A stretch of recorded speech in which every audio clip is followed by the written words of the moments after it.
Welcome to our final look at the Guilds of Ravnica limited set prior to your pre-release. Today we're going to look at the artifacts and lands, which there aren't very many of, but we're also going to give you a snapshot of what the format might look like. For our reviews, any A is a bomb that pulls you towards a color. Any B is a tilting point that if you're torn on colors, it's going to lead you towards it, and it typically has your solid removal and inspires confidence in your pool. Your C's are the cards that make your deck feel really consistent. They have some decent upside, but otherwise they're normally not going to be just terrible cards to play. Your D's are your cards that normally have vanilla text or aren't very efficient all the time, and sometimes they're just a really disappointing card to play. And your F's are your cards that you really don't have any desire to play with, and they're not really going to accomplish much of what your deck's trying to do.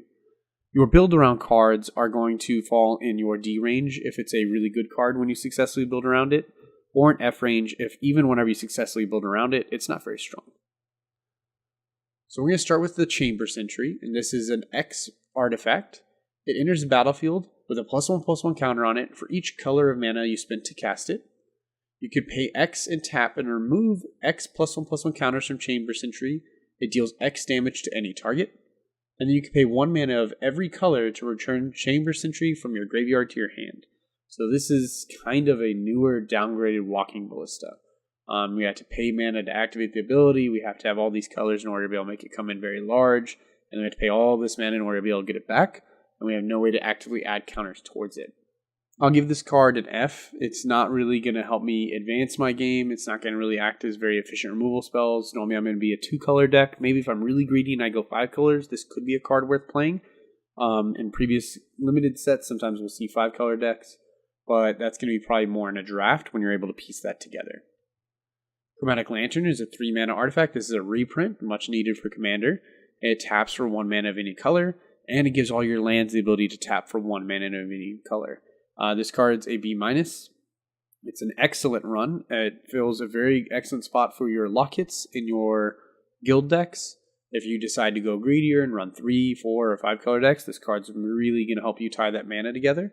And the fact that it gives you all your mana to be able to tap for any color means you can play those 4 drops that are double colors really efficiently.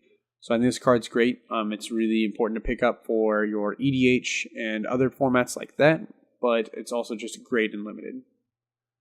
Gatekeeper Gargoyle is a 6-mana 3/3, and it enters the battlefield with a +1/+1 counter on it for each gate you control. So if you have multiple of the same gate, it still counts for each gate.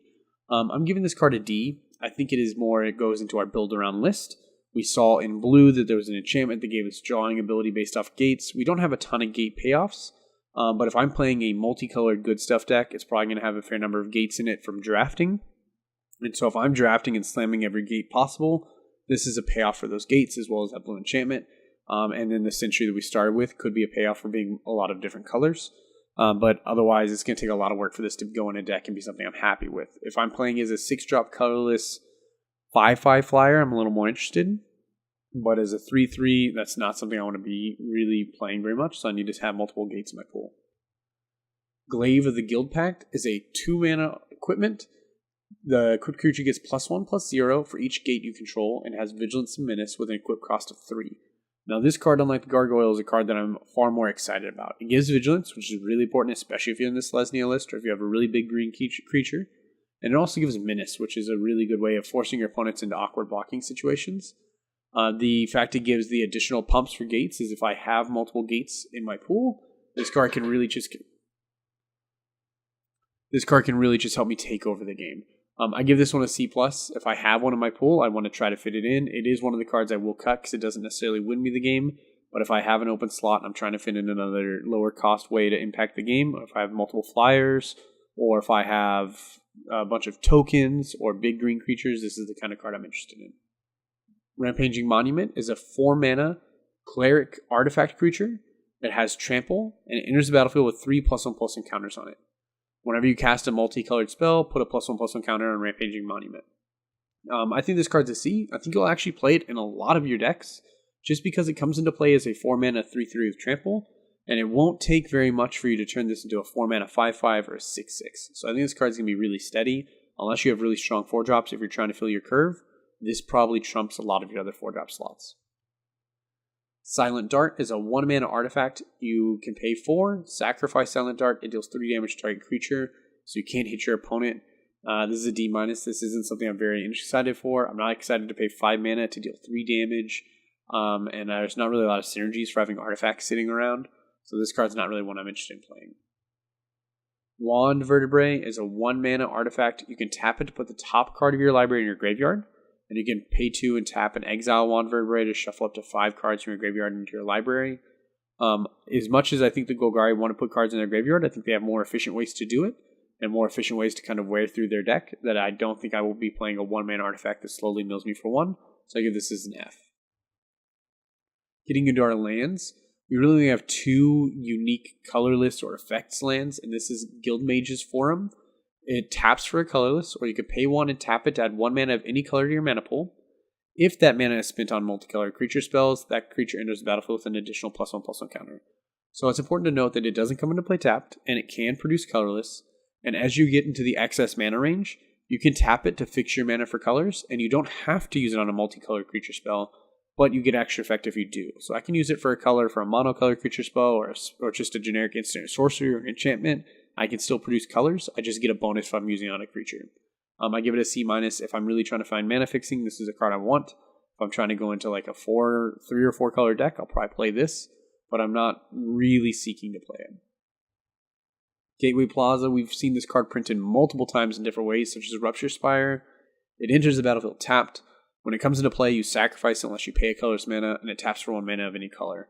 This is not traditionally a card you want in your limited pool, because you don't want to take a turn off to play a land. You can't play it on turn 1. You have to play it on turn 2. You have to tap the land you played on turn 1 to play this. So you're really not actually advancing your board state or your game plan at all until turn 3. And playing it at any points later in the game mean that you're taking turns off of keeping up with your opponent. So this is a D-. You really don't want it unless you're really concerned about fixing your mana colors. And if you're in a deck that needs mana colors bad enough to play this card, you probably are in the wrong color pair. So looking at our other lands that we're getting in this set, we get our Guild Gates. Our Guild Gates are returning. So we're going to get Guild Gates in this set and the next set. We have 2 arts for each one. The Guild Gates are just really efficient. They're replacing your basic lands in your limited pools. So this is going to be a good way to make sure our mana is splashed and fixed or in sealed. You might be able to actually get greedy and build 3 or 4 color decks if you have certain fixing. And then draft, it's going to allow for some really fun builds whenever you're drafting Guild Gates. Worth noting, they all kind of have 2 arts. And one of my theories is the arts, sometimes if you look at really closely, such as your Selesnya, you see a little bit of red in the Selesnya art. It might indicate that we're going to start having 3 colored pairings whenever Bolas comes into the story arc, but that's just my personal take. On top of our Guild Gates, we also have the return of Shocklands with new arts again. So your Shocklands are just really solid cards and limited. A lot of times you'll play them tapped unless you're needing mana that turn. So a lot of times they're kind of like Guild Gates, but they are just really effective ways to fix your mana base. It's more of an impact for your constructed. In Standard, this is going to make our check lands a lot better, but then also we'll have in Modern just another way to make our mana bases cheaper, which is very important.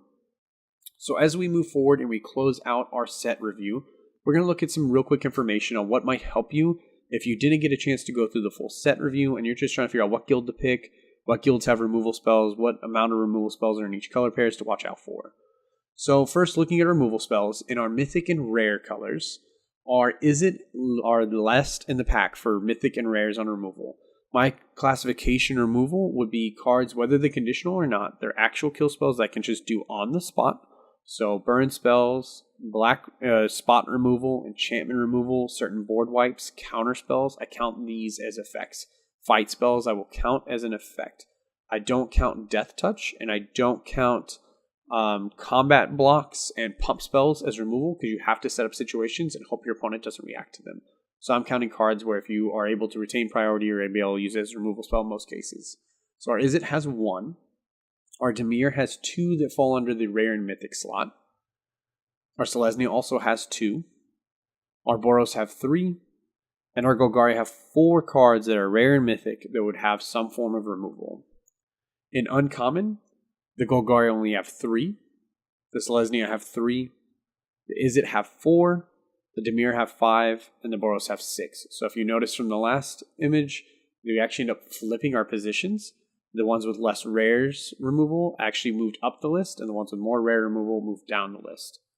And then finally, at the common level, which is typically the most important, this is going to be the removal you see the most often. A lot of times it's the most conditional, but in the black removal slots, sometimes it's not that conditional. We have Selesnya has 4 in common.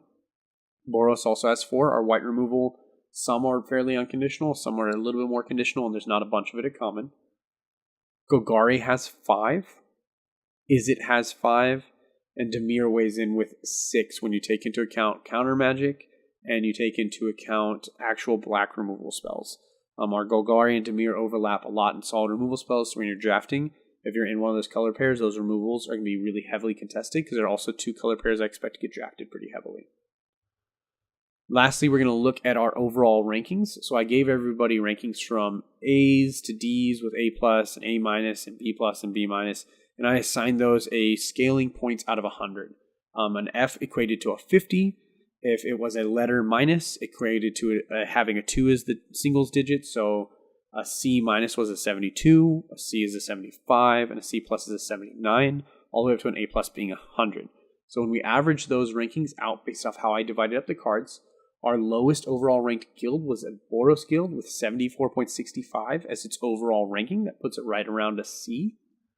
Our next lowest is Dimir with 74.75, which also puts it right around a C. The Izzet put it a little bit over a C with 75.39, but keep in mind if you watch that video, I discuss a lot that it's going to take a lot of very careful building because you don't have a lot of hammers, you don't have a lot of aggressive cards. You're going to have to really set up some situations. The Selesnya have 76.25 as their overall average ranking, and it's a really good one if you're new to pre-release, you're trying to dive in. Selesnya is a great option because it's going to give you a whiteboard state, it's going to give you the time you need to make best decisions, and it's going to really give you some learning of what card advantage looks like through Convoke. And our strongest guild, which most people are anticipating, is Golgari at 78.15. Its Undergrowth synergy allows it to have really massive threats coupled with really efficient removal and really consistent draws. So I think our Golgari guild is going to be the most popular guild at your pre-release. It's going to be the one that if you're wanting to play Golgari, you need to pre-register in most cases. Is it closest to a B ranking or as an average? And that really comes down to, again, to its removal and its consistency and the ability to make massive creatures. Where we have other colors with decent removal, they don't have necessarily big threats, or colors such as Boros and Selesnya that have fairly decent threats, but not as great of removal. So Golgari is really the linchpin that ties that all together. So you might be asking yourself, after all these set reviews, what would I be playing? Personally, on my taste, I love the Izzet, I love the Dimir, and I know how strong the Golgari are, but for my pre-release, I'm planning on going Dimir. I'm a big fan of the Surveil mechanic, so even though the ranking for Dimir doesn't have it as high of an overall ranking, I think that Surveil mechanic is really going to swing it. That's the part that doesn't come into account when you average it out. Because the ability to Surveil means your deck's going to be incredibly consistent. You're going to be very regularly hitting your bombs and your removal spells and fixing your draw steps. And when I play Magic, I want to make sure that I actually play Magic. So I want to make sure I'm playing color pairs that have mechanics that help compensate if I have poor draws or mulligans, then Surveil is how I'm going to do that. So I definitely will be going through the Dimir guild for at least one of my pre-releases. I'd like to try out all of them at some point, but Dimir is going to be my starting point because I think it's personally the one that matches my flavor the most and will allow me to have the least games of Magic that I lose without actually playing. So what do you think? What guild are you going to be going with? Are you going to go with the powerful Golgari, or do you have a different guild that you really think the mechanics are important, such as with the way I think of Dimir? Also, as you're getting ready for the next set that's going to come out, I know we still have a few months till then, what are you really looking for out of the guilds we're missing? And which of these cards that we went over in the set review do you think are really going to shine in the constructed format? Make sure to hit that subscribe and like button so you can get notifications of all of our announcements. And I know with this set coming out, I'll be streaming a lot of brews for standard and modern, and a lot of meta top tier decks as well. So if you want to see certain decks, let us know in the comments. Give us a like and a follow so you can see when we post new content. If you enjoyed this video, please hit that like button. It helps out a lot. Also, don't forget to subscribe to stay up to date with all of our uploads. You can follow us on these platforms here at MTG Deck Techs. And finally, a big shout out to Terry Ledford for his generous Patreon donation. If you would like to become a patron for MTG Deck Techs, please click the link down below. It is not necessary, but it helps us out quite a bit. Thank you for watching the video, and we will see you all again soon.